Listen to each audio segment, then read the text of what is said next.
بسم اللہ الرحمن الرحیم۔ ایک بھائی نے یہ دو بہت اہم سوال کیے ہیں کہ محرم شریف کے اندر شادی کرنا یہ شرعاً کیسا ہے، اور دوسرا سوال جو کیا ہے کہ متع کا کیا حکم ہے۔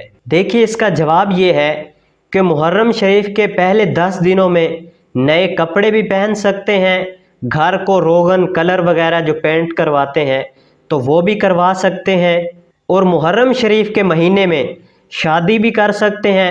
شریعت کے اندر اس کی کوئی بھی ممانعت نہیں ہے۔ میں ہر مسئلے میں یہ بتاتا ہوں کہ ہمارے دیہاتوں کے اندر اس طرح کے عام رواج بن جاتے ہیں جو شریعت کے اندر ان کی کوئی حقیقت اصل موجود نہیں ہوتی۔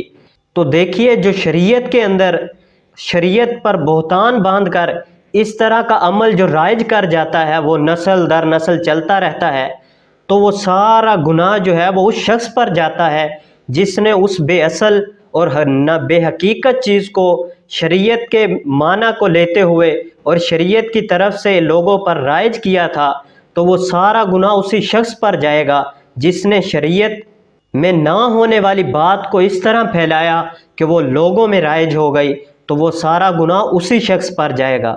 اور دوسرا سوال یہ تھا کہ متع کا کیا حکم ہے۔ دیکھیے، متع جو ہے یہ حرام ہے۔ یوں ہی اگرچہ کوئی شخص اس نے کسی خاص وقت تک کے لیے کسی سے نکاح کیا تو اس صورت میں وہ نکاح نہیں ہوگا، اگرچہ وہ 200 برس تک کے لیے بھی کرے، اور یہ حوالہ در مختار کے اندر موجود ہے۔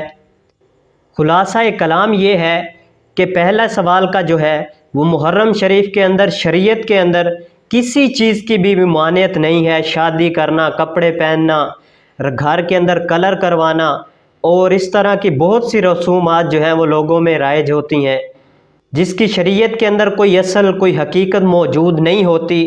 اور دوسرا متع کا وہ اس وجہ سے حرام ہے کہ اس کے اندر جو نکاح کرتے ہیں وہ ایک خاص وقت تک کے لیے فقط کرتے ہیں، اس کے بعد اس کو چھوڑ دیتے ہیں۔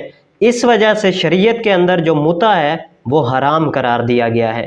دعا ہے اللہ عز و جل ہمیں ان چیزوں سے بچنے کی، اور جو شریعت کے اندر جن چیزوں کی اصل نہیں ہے ان سے بھی بچنے کی توفیق و عظیم عطا فرمائے۔ وآخر الدعوانا ان الحمد للہ رب العالمین۔